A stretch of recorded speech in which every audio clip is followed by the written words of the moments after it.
అందరికీ నమస్కారం. ఈ మధ్య ఏదో జరుగుతోంది. ఒక రకమైన నిశ్శబ్దం. కాని ఆ నిశ్శబ్దం వెనుక ఒక పెద్ద వ్యూహం దాగి ఉంది. ఈరోజు మనం ఆ నిశ్శబ్దం వెనుక ఉన్న కథేంటో, రాబోయే ఆ భారీ మార్పు ఏంటో లోతుగా పరిశీలిద్దాం. ఇంతకీ లీడర్షిప్ నుంచి ఈ సైలెన్స్ ఏంటి? ఇది సహజంగానే చాలా ప్రశ్నలకి, కొంత కన్ఫ్యూజన్కి దారితీసింది కదా. అందరి మదిలోనూ ఒకే ఒక ప్రశ్న: యాష్ ఎక్కడున్నారు? అయితే ఈ ప్రశ్నకు సమాధానం ఒక లొకేషన్ కాదు, అదొక వ్యూహం. అవును, ఆ నిశ్శబ్దమే ఒక పెద్ద ప్లాన్ అన్నమాట. అదేంటో చూద్దాం. మనం అర్థం చేసుకోవాల్సిందేంటంటే, ఈ నిశ్శబ్దం బలహీనత కాదు, అస్సలు కాదు. ఇది ఒక కొత్త ఆరంభానికి సంకేతం. మనం చూస్తున్న బిజినెస్ విధానాన్నే మార్చేసే ఒక పెద్ద వ్యూహాత్మక మార్పుకి ఇది పునాది వేస్తోంది. దీని ఎలా చెప్పాలంటే, ఒక గొంగళి పురుగు సీతాకొకచిలుకగా మారినట్టు. ఇది జస్ట్ ఒక చిన్న మార్పు కాదు, ఇదొక సంపూర్ణమైన ట్రాన్స్ఫర్మేషన్. ఇప్పుడు మాటలాగిపోయాయి, చేతులు మొదలయ్యాయి. మనకు కనిపించకుండా తెరవెనుక ఒక అద్భుతమైన కొత్త రూపం సిద్ధమవుతోందన్నమాట. ఎంతకాలమున్న ఊహాగానాలకు, స్పెక్యులేషన్స్కి ఇక ఫుల్ స్టాప్. ఇప్పుడంతా వాస్తవాలు, ప్రోగ్రెస్, ఒక పటిష్టమైన పునాది గురించే. అంటే గాలిలో మేడలు కట్టటం ఆపేసి నిజమైన పునాది మీద గట్టిగా నిర్మాణం చేస్తున్నారన్నమాట. ప్రతి అడుగు చాలా పక్కా ప్లానింగ్తో ముందుకు వెళ్తోంది. సరే, ఇంతకీ ఈ నిశ్శబ్దమెందుకు? ఈ స్ట్రాటజిక్ పాజ్ వెనక అసలు కారణమేంటి? ఈ డిసిప్లిన్డ్ సైలెన్స్ యొక్క ఉద్దేశ్యమేంటో ఇప్పుడు కొంచెం వివరంగా చూద్దాం. దీని వెనుక ఉన్న ముఖ్యమైన కారణాలు కొన్ని ఉన్నాయి. మొదటిది, ఎలాంటి డిస్ట్రాక్షన్స్ ఉండకూడదు, ఫోకస్ అంతా పనిమీదే.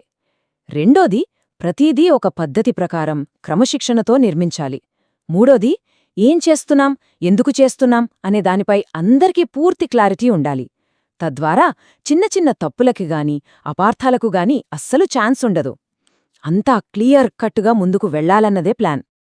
ఇప్పుడు ఈ కొత్త వ్యూహంలో ఒక కీలకమైన భాగముంది. అదేంటంటే ఒక స్పెషల్ ఫోకస్ గ్రూప్. ఒక చిన్న ప్రత్యేకమైన బృందమనమాట.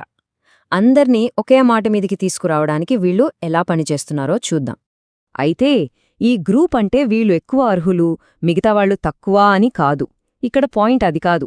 అసలు విషయం ఏంటంటే, అందరితో ఒకేసారి మాట్లాడితే వచ్చే కన్ఫ్యూజన్ లేకుండా మొదట ఈ చిన్న టీంతో ప్రతి విషయాన్ని క్లియర్గా చర్చించి ఒక ఫైనల్ డెసిజన్కొస్తారు. దీనివల్ల పని చాలా వేగంగా, ఖచ్చితంగా జరుగుతుంది. ఎఫిషియన్సీ కోసం అన్నమాట. ఈ ప్రాసెస్ అంతా ఒక పద్ధతి ప్రకారం జరుగుతుంది. చూడండి, ఫస్ట్ స్టెప్ ఎంపిక. యాష్ ఒక చిన్న డెడికేటెడ్ గ్రూప్ను ఫైనలైజ్ చేస్తారు. Second step private meeting. ఆ గ్రూప్తో యాష్ స్వయంగా మీటై అన్ని వివరాలు ఇస్తారు. ఇక ఫైనల్ స్టెప్ వ్యూహాత్మక విడుదల. ఏ సమాచారాన్ని ఎప్పుడు బయటకు చెప్పాలో ఒక స్ట్రాటజిక్ నిర్ణయం తీసుకుంటారు. ఇప్పుడు మనం ఈ ప్రాసెస్లో చివరి దశకు చాలా దగ్గరగా ఉన్నామన్నమాట. అంటే పెద్ద ప్రకటన అతి సమీపంలోనే ఉంది. ఈ ప్రాసెస్ అంతా ప్రైవేట్గా జరుగుతున్నా సరే, కొన్ని సంకేతాలు మాత్రం బయటికొస్తున్నాయి. కీ లీడర్స్ నుంచి వస్తున్న కొన్ని హింట్స్ రాబోయేది ఎంత పెద్దదో సూచిస్తున్నాయి. మన అంచనాలను పూర్తిగా మార్చేసే విషయాలివి. ఉదాహరణకు మైక్ ఎల్లిస్ ఏమన్నారంటే, ఇది పూర్తిగా కొత్తది, పాత ఆలోచనా విధానాన్ని వదిలేయండి. ఇది జస్ట్ ఒక మాట కాదు, ఒక స్ట్రాంగ్ మెసేజ్. అంటే మనం ఇప్పటిదాకా అనుకున్న పద్ధతులు, ఆలోచనలు పక్కన పెట్టేయాలి. ఎందుకంటే యాష్ ఇప్పుడు వ్యాపారాన్ని నిర్మిస్తున్న విధానం ఫండమెంటల్గా మారిపోయింది. ఇది ఒక పారాడైమ్ షిఫ్ట్. అంతేకాదు, మైకెల్లిస్ ఇంకా ఏమన్నారంటే, ఇది మీ మైండ్ బ్లాక్ చేస్తుంది, ఇది నిజం. మీరనుకుంటున్న దానికంటే చాలా చాలా పెద్దది. చూడండి, ఈ మాటలు ఎంత పవర్ఫుల్గా ఉన్నాయో. అంటే దీని స్కేల్ మన ఊహకు కూడా అందడం లేదన్నమాట. ఇంకా వివరాలు తెలియకపోయినా లోపల్నించి వస్తున్న సిగ్నల్ మాత్రం చాలా క్లియర్గా ఉంది. ఇది రియల్ అండ్ ఇట్స్ హ్యూజ్. మరి టైమ్లైన్ సంగతి ఏంటి? ఎప్పుడు జరుగుతుంది ఇదంతా? దీనికి సమాధానంగా యాష్ స్వయంగా చెప్పిన ఒక మాటను మైక్ ఎలిస్ షేర్ చేశారు. అది వింటే షాక్ అవుతాం. యాష్ ఏమన్నారంటే, సంవత్సరాలు కాదు, బహుశా నెలలు కూడా కాదు. అర్థమవుతోందా? ఈ మార్పు రాబోయే వేగం ఎంత నాటకీయంగా పెరిగిందో? ఇది ఇక నార్మల్ వర్క్ కాదు, ఇట్స్ అ మిషన్. సరే, ఇంత పెద్ద విషయం జరగబోతున్నప్పుడు ఈ కొత్త ఫేజ్కి మనం ఎలా సిద్ధంగా ఉండాలి? మన పాత్ర ఏంటి? దీనికి సంబంధించి కొన్ని స్పష్టమైన గైడ్లైన్స్ ఉన్నాయి. వాటిని చూద్దాం.